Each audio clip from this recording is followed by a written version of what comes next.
Guys, on social media, people will hear me talk about the chin-up, and I don't slate the chin-up because the chin-up does have its place within training. But a lot of people just do the chin-up for back development without really knowing, one, where it should go in a training program, two, biomechanically, if it's actually efficient for what they're trying to get out of the training, the program that they're doing. And this is where kind of back training gets very interesting. We're going to be bringing out some more videos about back training, but today is specifically about the chin-up, because people put the chin-up in and they just want a bigger back. Well, we've got to consider a few things. A fully lengthened lat is up here, and a fully shortened lat is back here. Now, the problem is with the chin-up is you need to be able, throughout this range, the actual profile of the muscle, the strength profile of the muscle, basically goes from a strong to a weak position. So you'll all know when you do a pull down or any kind of back exercise from here, you're pretty strong. But then when you get down to this position here in a row or a rowing machine, you actually get very, very weak, and that's naturally down to the way that the muscle functions. Now, you then look at the chin-up and the fact that you're pulling your body weight up. The problem with the chin-up is relatively the load stays consistent. So from the top where you are naturally pretty strong, right down to the middle and right down to the fully contracted, it's not the fully shortened range because you can't get fully short in a chin-up. So you can't train the full contractile range of a back, of your back when you do the chin-up. And we're just going to demonstrate that with Stephen in a second. But the thing you've got to consider when you're doing this exercise is as you're pulling yourself up, the load isn't getting lighter, which is what machines do. So you get a lot of people that can't do many chin-ups. And if you're trying to build muscle, then you need to be able to maintain a level of tension beyond, say, 40 seconds, or you need to be able to maintain tension from 8 to 10 to 12 repetitions. Most people have to do a chin-up very dynamically. They can literally go up, down, and they're not able to maintain tension on the muscle.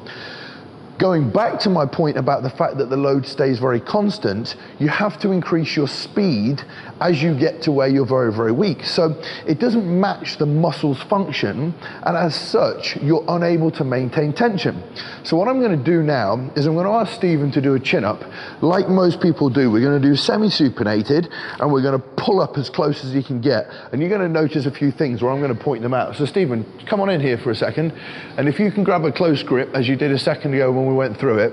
Now this is where most people go. Now the first thing is, and I don't want Stephen to initiate because he knows what initiation is, he trains with us here.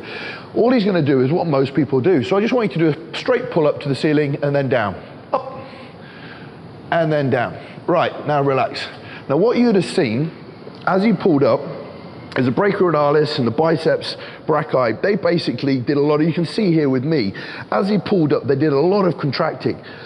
And then the upper part of his lat did a bit of work. Now the problem is with that is because he didn't initiate and lower his lower traps and contract the lats, he had to do a lot of the exercise from his forearms. You felt that, right? Yeah.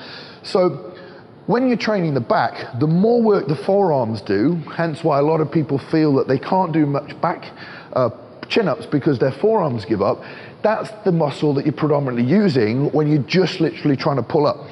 So I'm going to now say to Stephen, we're going to do the same exercise, but we're going to initiate his back first. So arms up to the handles. Now you'll see here, what I want him to do is initiate with his lats. So the first thing he does is pull down. Right, now the lats are on. Now he's going to pull up, and you can actually see that the lats are doing a lot more work, and there's a little less work going on the forearms, and relax. Good. So that's one little way that you can initiate more lat recruitment. And we're going to get to the kind of like major point about programming in a second. The third thing we're going to do is we're going to take out less of the flexion of the elbow joint, which is going to take out less of the biceps, and we're going to place more tension on the lats. And you're going to see Stephen's going to find this even harder. So he's going to grab hold of the chin-up bar again. He's going to initiate, but this time he's going to lean back, placing his nipples to the ceiling, which now when he pulls up, he's going to lean back. There's less bend here, and he's going to pull through the lats, pull through the lats, pull through the lats, pull, and hold that there. Right, now hold that position there. There's less bend at the forearms. There's more contraction through his lats. He's got this tense, sorry, he's got this depressed, and he's fully contracting his lats. Now, when he comes down, keep hold of the lats, Stephen. Keep reaching away, keep reaching away, keep reaching away, keep reaching away. Now, hold that, lower down a little bit more. And now, try and do one more. Lean back, pull, pull, pull, pull, pull, pull, pull, pull, pull, and relax. Good. So, Stephen trains with James here. He does a fantastic job, and he has transformed his physique incredibly, and he's still on his journey now. I'll just ask him, that last chin-up was a lot harder than the first one. Definitely. Now, the first chin-up that he did involved a lot of forearm work. The second chin-up he did initiated and used a little bit more lat. The third chin-up, when he actually pulled his elbows back and leant back, recruited way more lat. Now, the problem is with Stephen trains with us and he's pretty damn strong. To do 3 or 4 of those reps would have been pretty difficult, right? Which means the time and attention to help Stephen build his lats would have been minimal because he's unable to do it. So therefore, I'm saying to you, does the chin up for 2 or 3 reps, because that's all you've got, make it an efficient exercise for building muscle for somebody that's new to training? Everybody wants to do a chin up. That's the thing.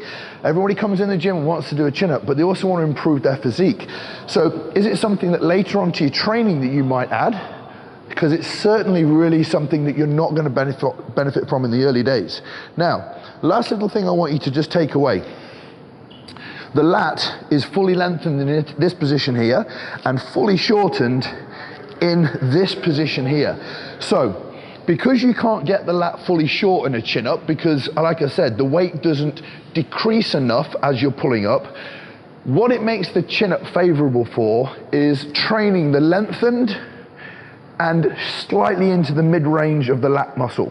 So that's from here and down, here, down, here, down. And what you can do with that exercise is you can then pair it. Just relax your arm down, Stephen. Thank you.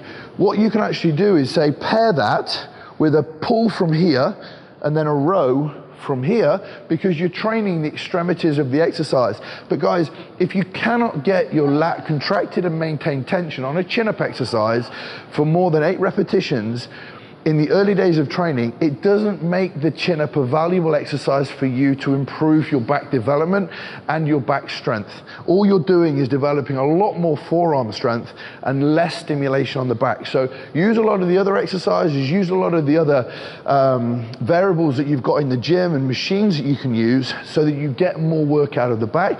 By all means, try them, but I promise you, if you actually want to train and use the lats on the chin-up, the exercise is very, very difficult to do, and most people can't do it very, very well. That's my explanation on the chin-up. It's not that it's a bad exercise, it just needs programming well and a little bit more thought process into when and where you should use it.